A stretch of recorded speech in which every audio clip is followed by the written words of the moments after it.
Tap in with me.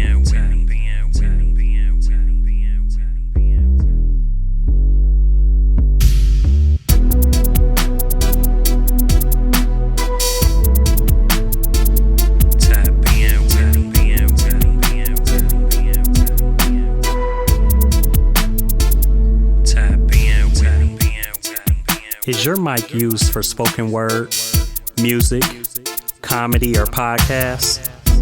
Why don't you take a seat on my couch and share your craft? Focus on the future. Reminisce about the past. This segment pinpoints your journey to the top. So make your presence felt before the mic drops.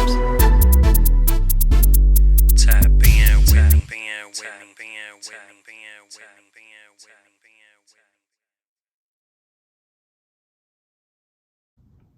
This is the Mic Drop with B. Anderson, and today we are sitting down with a pioneer who just so happens to be my sister, who is also my first interview with the artist.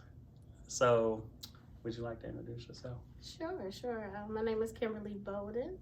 I'm also known as DuWaup in the artistic creative world.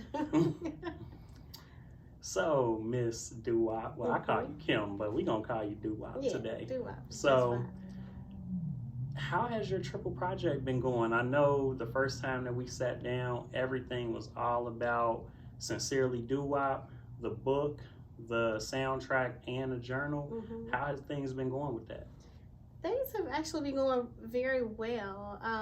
So, as you know, everything dropped and released back in December of 21, and it's been a steady pace. I am a spoken word artist and event host, so I am frequently out and in the public and connecting with people, and just being out and exposed to others. I'm able to promote the book, the soundtrack, the journal, and connect with people and make sales that way. Also just steadily pushing just to widen our reach as far as reaching beyond just our my personal social media pages and connections, and the people that I know personally, or that within the circles that I'm in, to really expanding and reaching out. So I've been involved with a lot of interviews as far as podcasts, video interviews and things like that with people from all over the country. And even I've had an interview with a sister that's actually in Zimbabwe. So I was able to connect with her via her podcast, and I'll be connected with her again this coming weekend coming up as well on another program that she has. So I've been able to, really expand my reach and start to grow more of a global following with Sincerely DuWaup, and that's been wonderful. It's on, it's very accessible. So it's on Amazon and Barnes and Nobles and Walmart.com as far as the book. You can get it there, the ebook, or a hard copy of the book, or the journal. And then the soundtrack is, as you know, streaming on all platforms. And as I also have, which I brought a copy here, I also have physical copies of the soundtrack for, some of the more seasoned folk like myself, that like to, kind of touch things and put their hands on things and know that they have things in their collection. So it's so many different ways to be, get your hands on it or be able to read it or listen to it. And so it's been going very well. What I do know is that this is a lifetime thing. And what I mean by that is, I know that, this isn't just a project that I feel like, I'm going to promote for a little while and then I'll move on to something else. This is something that I will continue, to market and promote, and hopefully that will continue to grow and expand and, reach people even for years to come. So it's going well. So I know I have asked you this before, but I'm gonna ask you on here. Do you plan on writing another book? Yes, I do plan on writing another book. Actually, while I was in the process of writing Sincerely Doo-Wop and curating some of the older poems that I had that I wanted to be in that book, I pulled together a lot of poems and I did a lot of writing. So much so to where it was just by the time I kind of wrapped up what I thought I wanted to put in the book, it ended up being probably twice as much as what I really wanted to put out there, because I didn't want to, oversaturate the book, if you will. I didn't want to put so much in there that it would be, someone would feel like, oh, I'll put it down, I'll come back to it, and maybe never get back. I wanted someone to be able to sit down with it and really just enjoy it in an afternoon or evening, or something that wouldn't take a whole lot of time to read and connect with. So I decided to take out about half of what I had in there and save it actually for 2 more books that I have coming up. So one of the books is going to be Memos for My Sisters. Okay. And that's probably going to be the next one that I release. And that is a book that I will, dedicate specifically to women. It'll be for women. And it will be a book that will be something that is encouraging, also something that is educational and informative, as far as just going on my own experiences and what I can share with other women that could help them in their life. And then also, there'll always be some entertainment value to it, but definitely something for the women, for the sisters to connect to. I know that my following is mainly women, typically between the ages of about 35 to about 50, honestly. Although I do have some younger and some older, but the majority, the main core of women who support me and follow me kind of fall within those ranges. And so I feel like I have enough work, enough poems, enough writing, enough experience to be able to relate that directly to them and connect with them. So I'm going to be reaching out to them specifically with that book. And then there's another one that I have in the works that's called Cry Aloud, Spare Not. Lift up your voice like a trumpet. And that's a verse that came from the Bible. And that is some of the poetry that I feel like a lot of people, when they heard, oh, Doo-Wop is releasing a book, I feel like, from the feedback that I've gotten from some of the people that I know, they were kind of waiting for those type of pieces. And what I mean by that are the poems that are, calling what is and what's real to the carpet. Okay. Social issues, issues that stem around, values and beliefs and what is happening in our world, what should be happening in our world, and how we could change things, and really just calling it to the carpet. So it's entitled Cry Aloud, Spare Not. So that's coming up as well. Okay. Well, definitely before we move on, I wanted to congratulate you on Sincerely Doo-Wop, making you a top 100 urban author. Yes, it's dope to be a award-winning author on your debut book. So it really is. It's pretty amazing, and something that I really wasn't expecting, especially to happen so soon. And the fact that it has is just really a true blessing, and it just speaks to the whole process from beginning to end, even of creating the whole triple project. It, from the beginning to the end, has just been blessing after blessing after blessing. Things that I could not have imagined that what happened for me have happened for me. From being able to have, my first book published with a publishing company, to be with a production and record label, that is able to produce my work in a meaningful way that I could contribute to, and really have a lot of say-so in, but yet still have some good guidance and direction on even how to get my work, my music, and my poetry out to places in ways that I never had before, as far as being on different streaming platforms and, just being able to connect with the world in a way that I haven't before. So, all of it, the whole process has just been a true blessing. Yeah. And so to be able to win an award on my, after the release of my debut book, and within like a couple of months, to have that happen, it's been wonderful. Oh, so it's a month. Because they released it on December 31st, and the book dropped on December 3rd. So less than a month, right? Yeah. That's crazy. Like, who does that happen for? Yeah. And how who can set things in order like that for themselves? So that it's the blessing from God. Yeah. So that's how I look at it. Yeah. Would you like to recite a piece? Sure.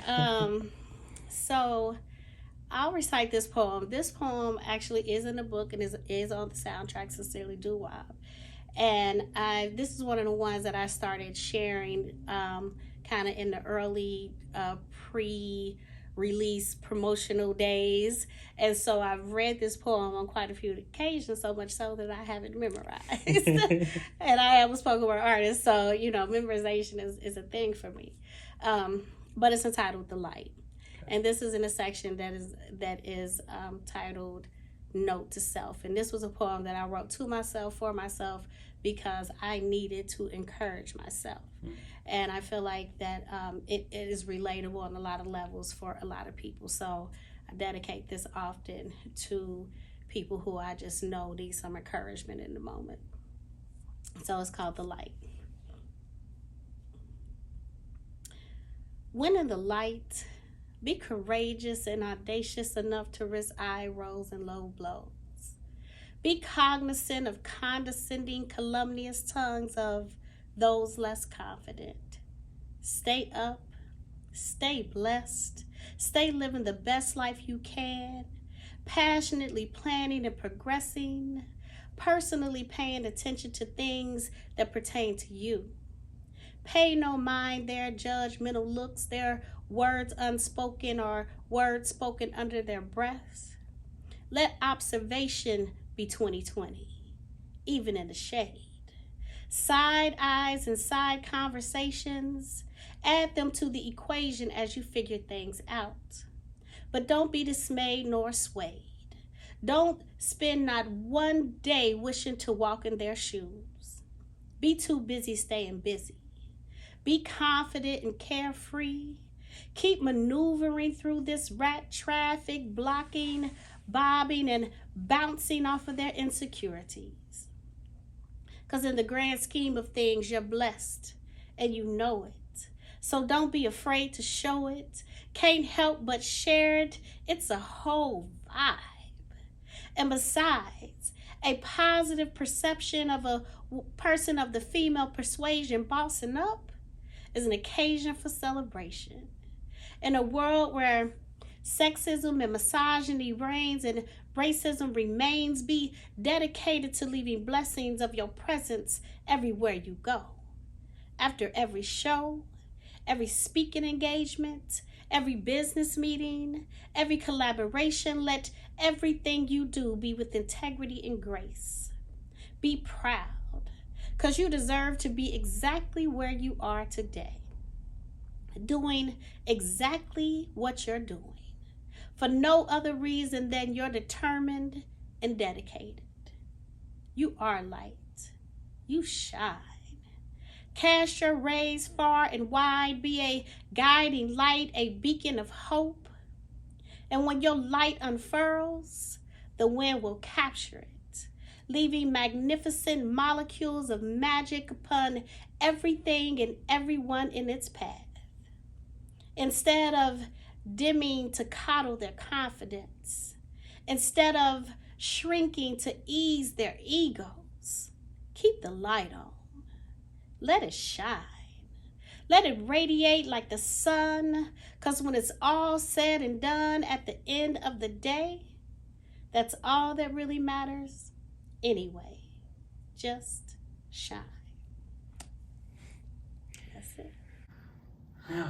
I'm going to tell you, well, you know, but, you know, we talk behind the scenes a lot, and one thing that I've told you is that you mentored me through your poetry, and that piece right there just sums it up. Really, when you're going through things and when you're accelerating, you will have people that will have something to say, and well, you know, haters, as they like to say. And sometimes we can put the attention on that instead of what we need to be doing. You know, be busy staying busy. That really speaks to me, so I love that. Thank you. Let's switch gears a little bit. Okay. Let's talk about the DuWaups. First off, DuWaup Cincinnati Poetry Slam. You know that you founded this in 2018. Yes, I did. Why a slam, and what do you feel that has done for Cincinnati? Absolutely. So yes, so I founded DuWaup Cincinnati Poetry Slam in 2018. Actually, it started off as just simply Cincinnati Poetry Slam, but I was working with some funders and some investors, and they really encouraged me, and even some friends encouraged me to brand it, and to brand it with DuWaup so that it's clear. Yes, it's Cincinnati Poetry Slam, but it's DuWaup's Cincinnati Poetry Slam. Sound familiar. Sound familiar. Exactly. So, you know, to put that brand on it so that it is clear, you know, for anyone who comes across it, who is involved in it, who hears about it at all, you know, what it is and what the brand is that is presenting this poetry slam. I got into, well, the thing that inspired me, I've been curating and hosting and promoting and producing artist showcase events for years, 20 years now. And so providing platforms for creatives to be able to share their work, share their craft, and even giving them space to, you know, kind of hone their craft and connect with their peers and other like-minded people, so that, you know, to get that support, to get that feedback, so that they can, you know, help just to build up their confidence and their skill.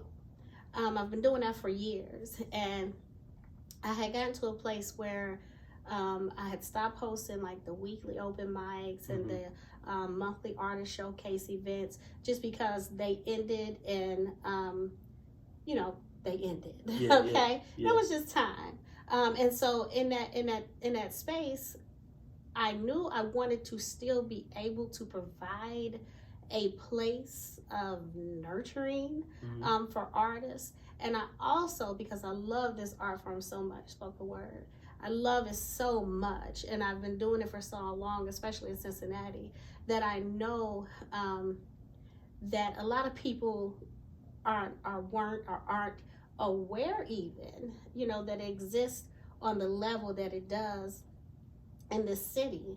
There are some phenomenal artists and poets, spoken word artists in this city, and awesome events that happen around spoken word and poetry that the community at large, I say, was not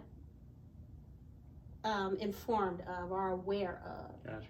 And so I wanted to create a space that would, one, welcome in the artists, to give them a place to present and to connect network, and then also to promote themselves, as well as the space where people in the community felt, first of all, connected enough to it to want to come out and support, and then also at the same time be able to connect and support the artists. So it was like just this community mind frame that I had, and being in spaces where you host open mics or events that bring out the artists. I wanted to be able to really provide a place and a space to connect the artists with the community, so that everyone could be just connected all the way around, and that would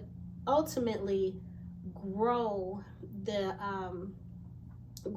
art, grow the awareness of the art form that is happening here in Cincinnati. So that was really what made me say, maybe slam, because people connect with slam. It's like, oh, I know what that is.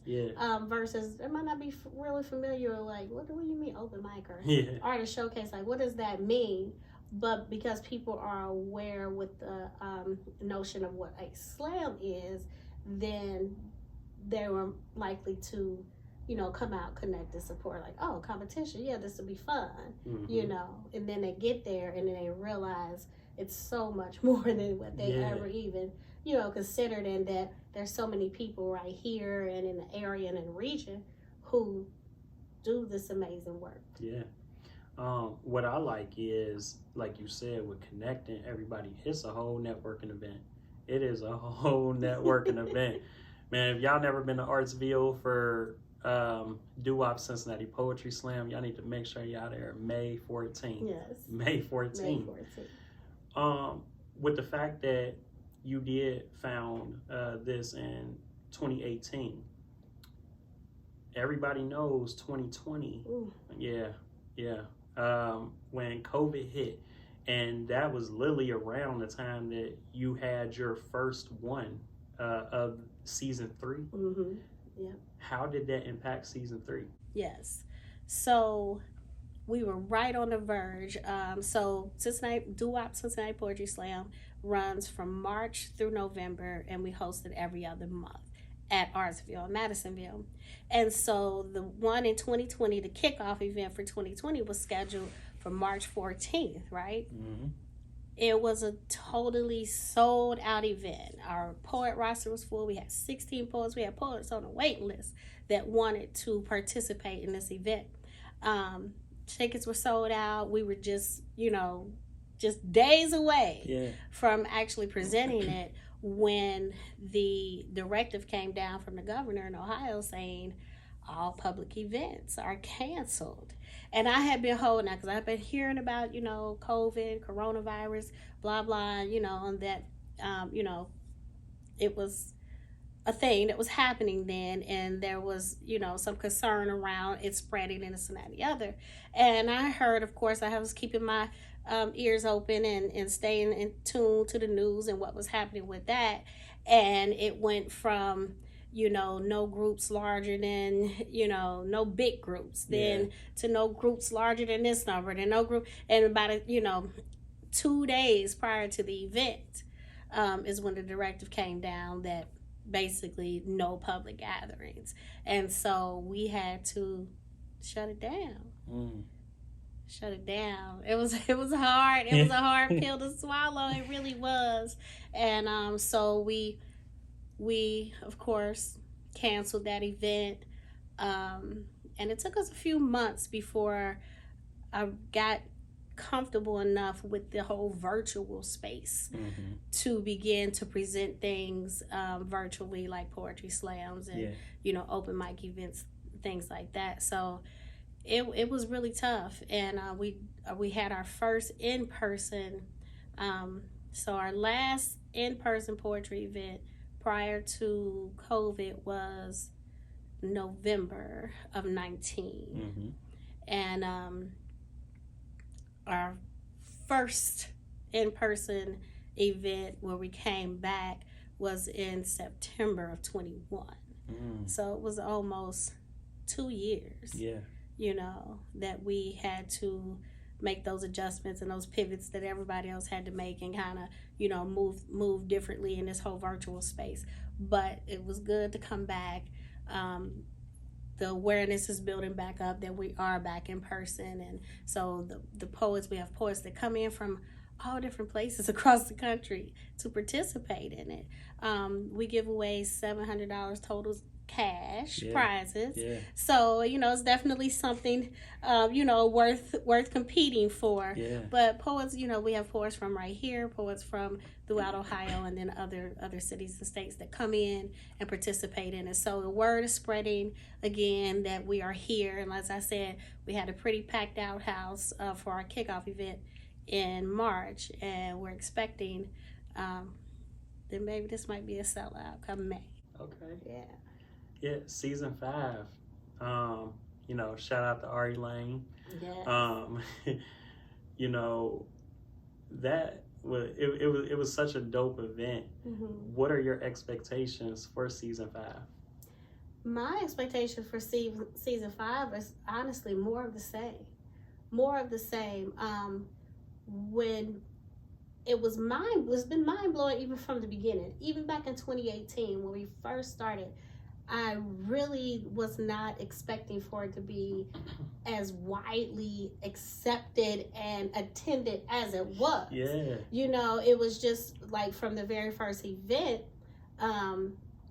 it was very surprising. Mm-hmm. And so the energy in the place, and even though it's a competition, I think one of the things that makes people come back, again, from the artists to the you know, the small businesses that set up as vendors that we collaborate with, to even the patrons, is the sense of love and camaraderie that happens in that space. Mm-hmm. Even though it's a competition, because I say, you know, it's all love at DuWaup Cincinnati Poetry Slam. Mm-hmm. But this is war, you know. So there's an understanding that yes, this is competition, but this is not a killing ground. You know, this is a battleground for poems and not people. Yeah. And you know, so like you said, it's a whole networking event. Yeah. And people walk away, and it's such a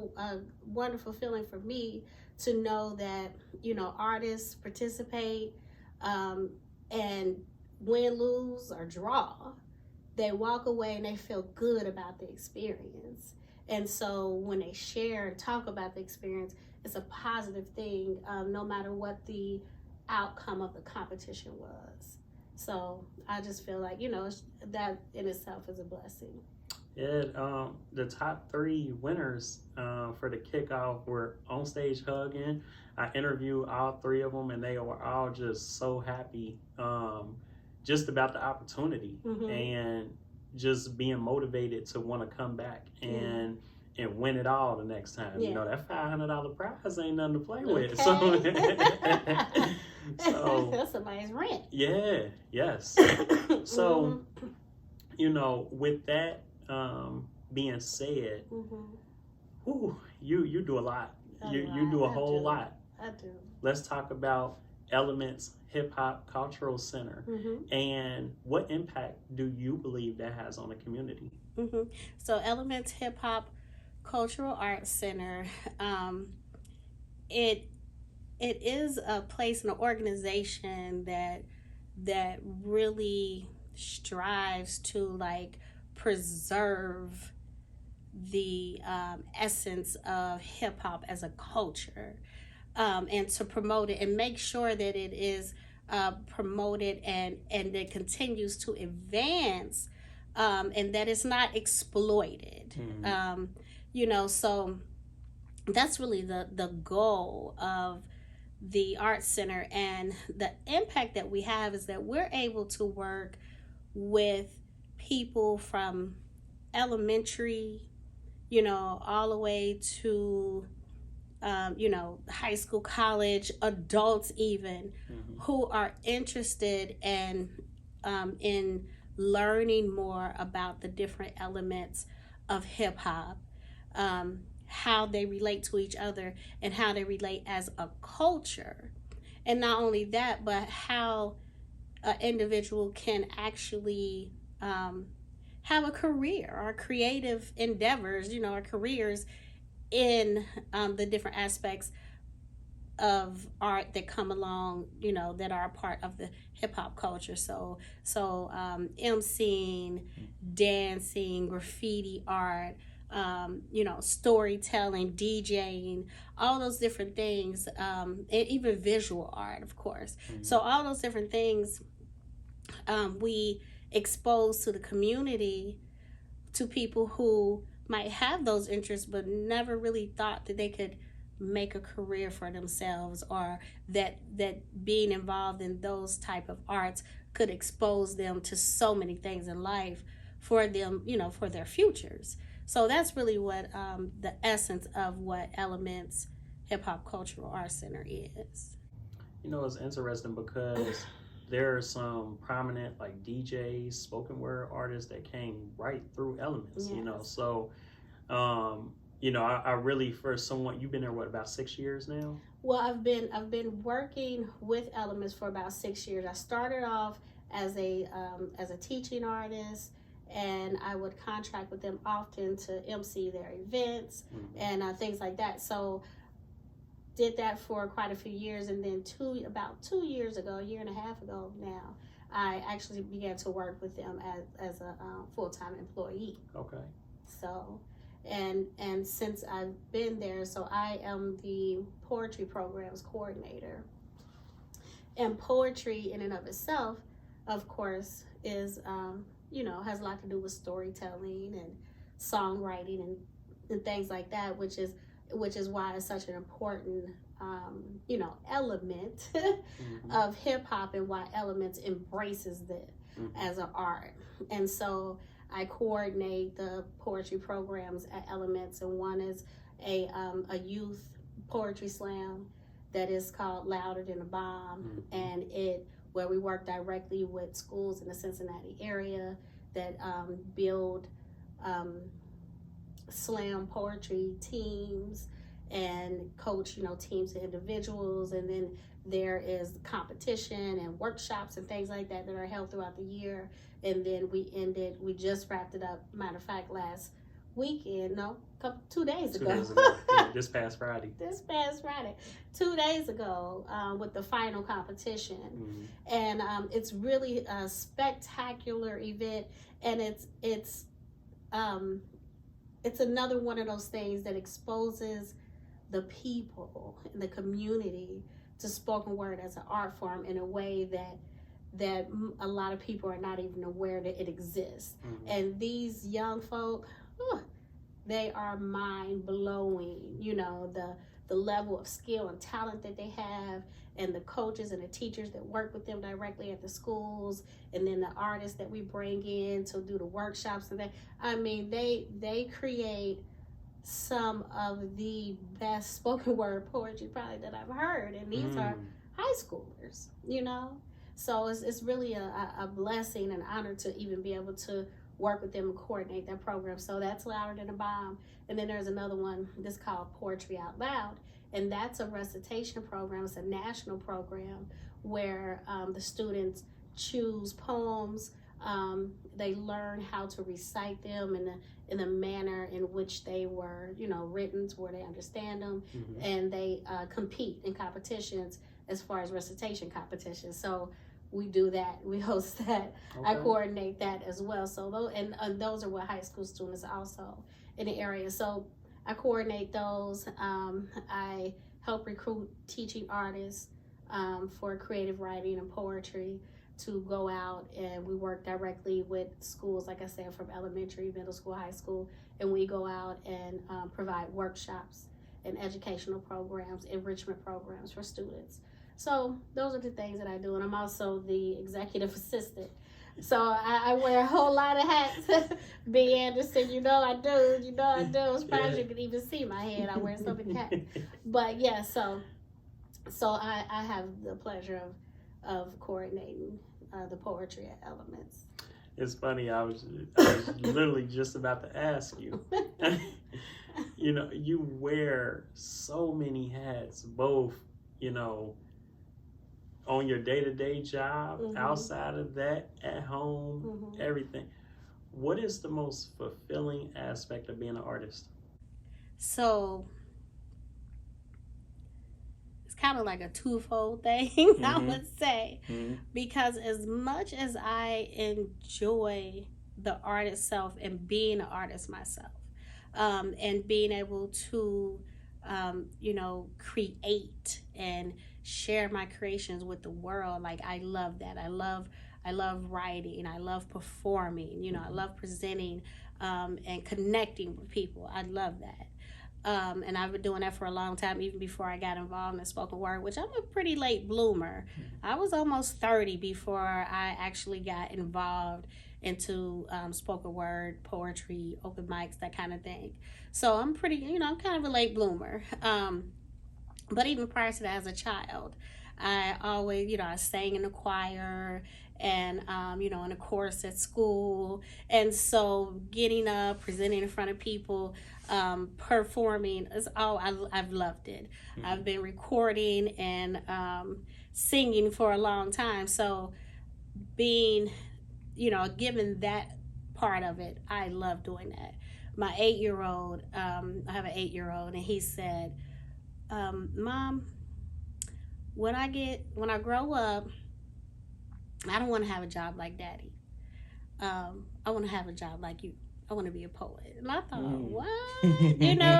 That was pretty mind blowing, and that he even looks at it, considers as, my work, because this is what I do. I am an artist, and he sees that, and he's inspired by that, and that's a beautiful thing. And even though he's only 8, it's a beautiful thing to know that your children consider something that you do to be admirable, and then on the other hand, I just love being able to provide, like I said, platforms for other creatives to connect and be exposed, and to help grow them as artists and help develop them. Because even, like I said, even though it's competition, or maybe it just might be just open mic or whatever, that is, all of that in and of itself is artist development, because you grow from those spaces. And so those are the things that are really important for me, that I embrace the most, that I enjoy the most. It's interesting to me. You talk about these different platforms. One thing that we haven't mentioned is your latest platform and the open mic that we do on the last Wednesday of every month. And so talk about how that came about, the collab with Wing Champs. Yeah. So someone from Ring Champs reached out to me, Alexis. So she reached out to me, it was a word of mouth thing. Like, they were looking to bring in, some form of entertainment that would, on a night that, they didn't really have a whole lot of things, a big crowd of people coming in. It was kind of slow, and they wanted to get people in there, and they wanted to bring in, the art. Yeah. And so they reached out, we talked, we negotiated, and, it just started off as like a one-time thing. They wanted to just do something in January. And it turned into a, regular situation where I host a poetry open mic night, host, promote, market, all of that, poetry open mic night there at Wing Champ. And it's, they have opened up their space in there, and sometimes it's tricky dealing with venues, because even though they might think they want spoken word, sometimes they don't understand that requires a level of respect for the art. And so therefore, if it is a restaurant like Wing Champs, or a bar, or a place where people go to hang out and gather and things like that, there's still, because it is spoken word, there has to be a level of respect for what is happening there. And they have, from day one, truly embraced that. And you can tell they have that level of respect for the art, because they, as the staff, the employees, the management, and even the patrons that come in, they are sure to be respectful about what we have going on. Yes. And so that is a collaboration that's just been wonderful. It's not always like that. So I'm thankful. And so now we host poetry open mic night the last Wednesday of every month. So April 27th will be the next one, and then the last Wednesday after that. So we're gonna keep it going as long as the people keep coming, and Wing Chimps will have us. We're gonna keep it going because I love open mic. I never want to be totally steered away from open mic, because I feel like, as I said, that is another space. It's a different type of space for networking and growth and development for artists. So I love that. I love how every month has been a different crowd, different, because I've been able to be at every single one. Yes. And I love the staff at Wing Chimp, just, not coming in feeling so great the last time and not really wanting to get on stage. And the first thing I'm asked by one of the staff members, "You getting up there tonight?" Because you can tell they enjoy it. Yes. So, I really love that. Can't wait to the next one. Before we get into the next part of the show, I want to ask you, what is Bold Creative Solutions? Okay, so Bold Creative Solutions is a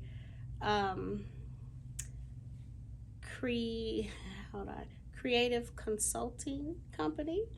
And what that means is that we work directly with creatives, artists of different kind, to help develop them as artists. So we work with them from helping them to establish their brand, to helping them to strategically plan like marketing campaigns.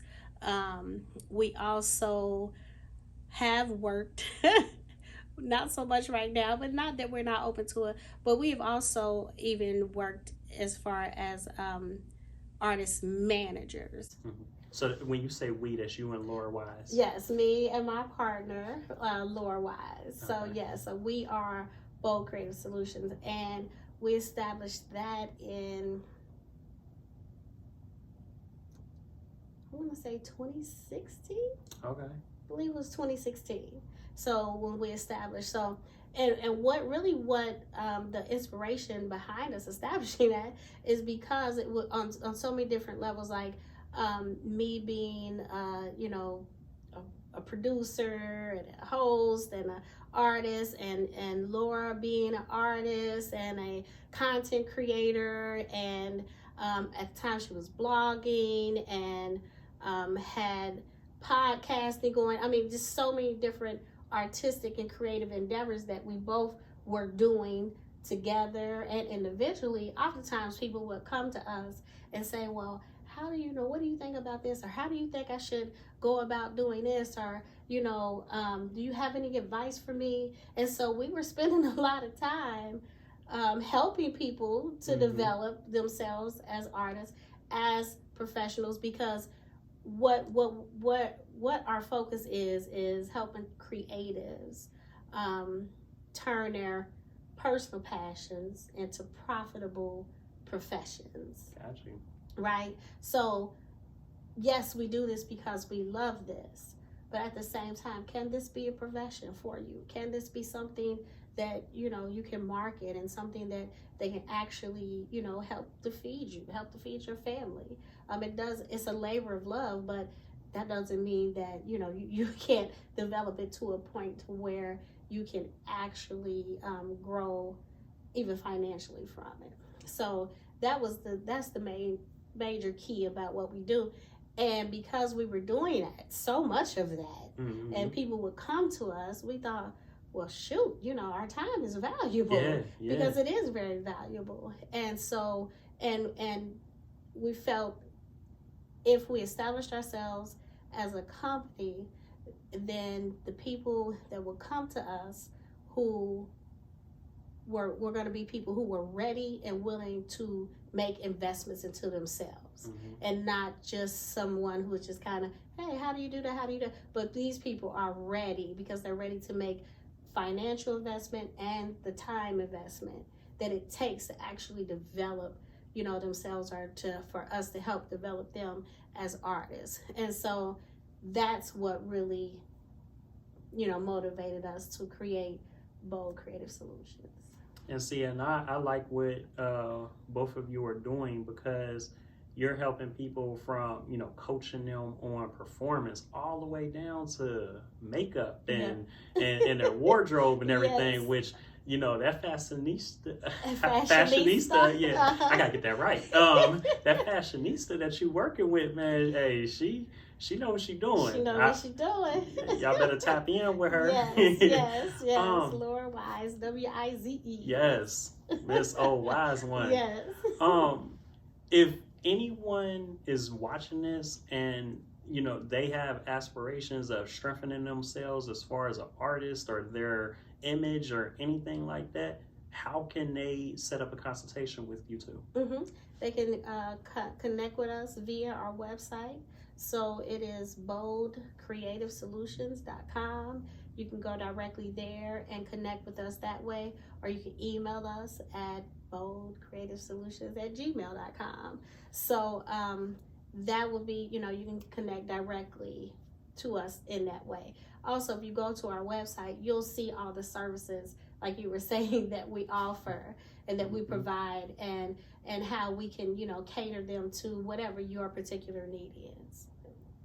So this is the part of the show where I am going to ask DuWaup some miscellaneous questions. Okay.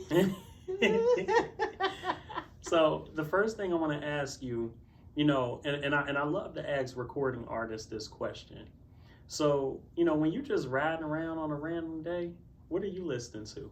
Because you got so much good music yourself. I mean, anything from, Expectations, which is my song. Yes, Here I Am, 4-letter word, Velvet Love. Y'all make sure y'all tap in with DuWaup and Vibe One, Velvet Love. But what are you listening to?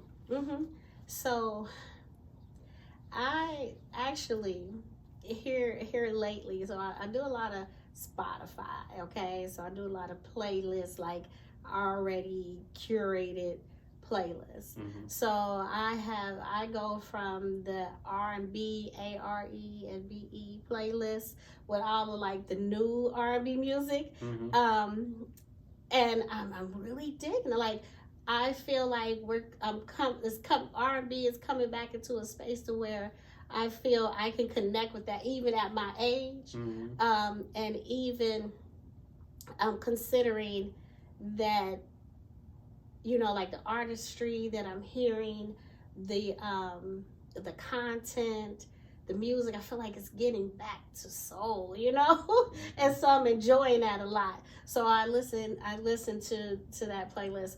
I listen to a lot of like contemporary, I guess you would call it, gospel. I guess that's what you call it, contemporary, gospel music.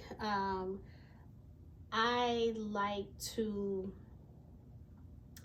be in control of what is I'm listening to, because I know that like my ears are a pathway to my spirit, which is my brain. And so I try to feed it as much positivity as I can. So I listen. So who would be on that playlist? See, no, you got me. So like Jonathan McReynolds and Molly Music, they released something last year. It was like a live recording, Johnny and Molly. I love that. I listen to that a lot. I listen to this guy named Sean C. Johnson. He's a vocalist. He's awesome. I love his music. Sean Burgundy, so I listen to even, Christian, like gospel rap music. Okay. Because I like contemporary stuff. I like the vibe. I just like to, for it to be some positive messages that are going into my brain. So I tap into those a lot. but I also somebody who stays on rotation. Eric Roberson, Tweet. I love Tweet. Okay.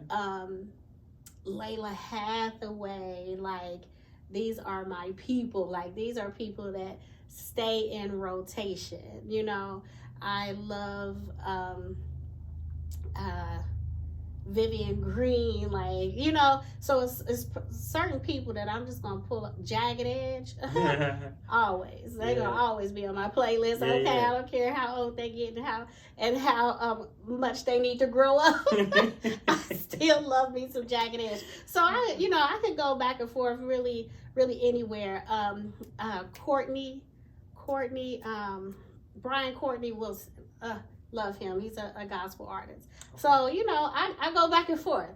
I listen to a lot of different things, and then sometimes, I don't get into a whole lot of like the new rap, but definitely 90s. Yeah. Hip hop. I understand what they're saying. Absolutely. 90s hip hop, like, that's my era, so I love that. All the neo soul and all that. So yeah, that's pretty typical of, I would say, probably somebody my age. What's on my playlist.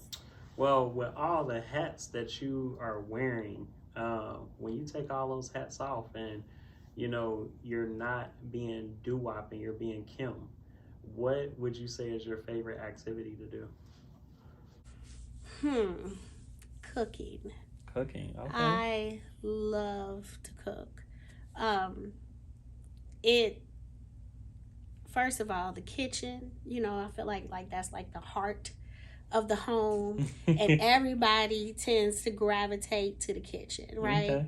And that's where a lot of love is just shared, a lot of sharing happens, and you're able to, it's another creative thing that I love to do, because I'm not a big like recipe person, but I know how to put things together, and being a mother, I think moms have like this power to where, anybody else in the house can go look in the kitchen and be like, ain't nothing here to eat. And you go in there like, watch, and you pull this out of the cupboard and you open the refrigerator, and you can come up with something that is like, and my family, my husband says, well, you gotta remember how you did this, and I'm like, okay, and I probably ain't gonna remember exactly, but I'm gonna have an idea, So I love to cook. That's one of my favorite things to do, and I love when my family is, loves what I've prepared for them. Like, that's good. That's like one of the best compliments that I can receive, is knowing, because I put a lot into it, and I want to make sure that it's right and that it tastes good, and that it's pleasing, because trying to please 4 or 5 different people in the household is not the easiest thing to do all the time when they're from 8 to 58, Look at you. You know what I'm saying? So yeah, I love to cook. That's one of my favorite things to do. Let me find out. Got DuWaup the chef sitting on the couch.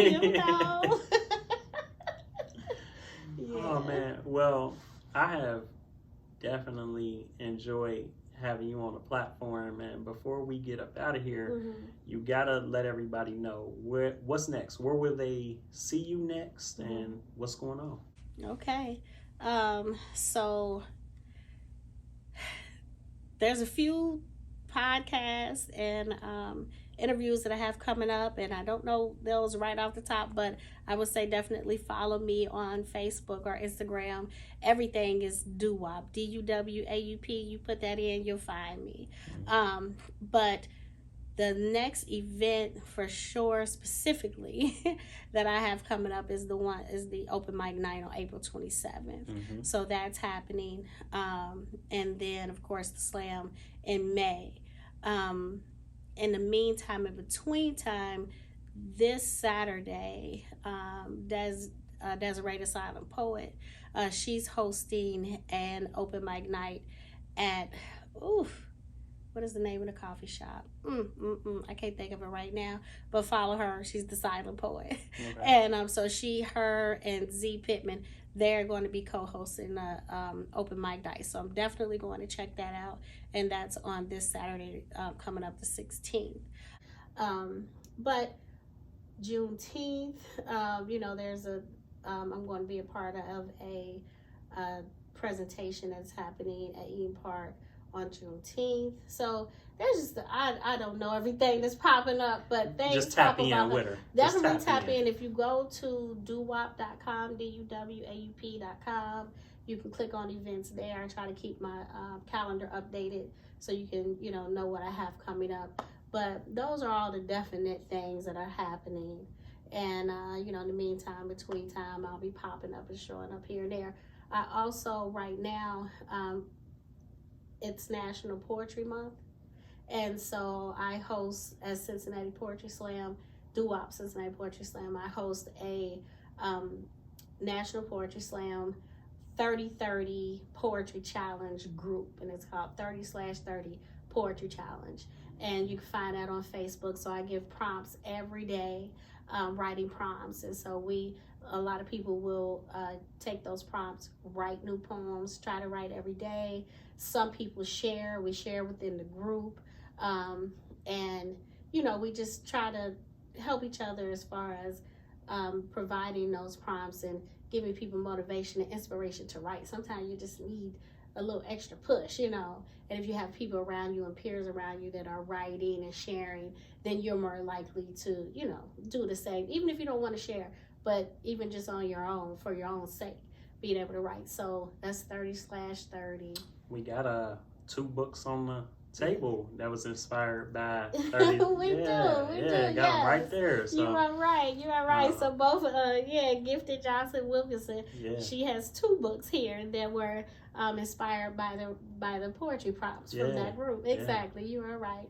So hopefully, there'll be more inspiration that happens. And if they missed the kickoff to DuWaup Cincinnati Poetry Slam, where can they go to get the recap? Yes, so you can go to CincinnatiPoetrySlam.com, click on the videos, and you will see recaps from round 1, round 2, and you will see all of round 3 there. So you get a chance to kind of, check it out and feel the vibe. You can feel the energy just from watching the videos. Ooh, so I would suggest you go there and check it out. If you haven't seen it, if you haven't been there yet, get your ticket and come on out. Yes. Well, this has been the Mic Drop with B. Anderson. And Okay. And we are out of here. If you enjoyed this video, feel free to like and comment on it, and subscribe to my channel for more exclusive content like this.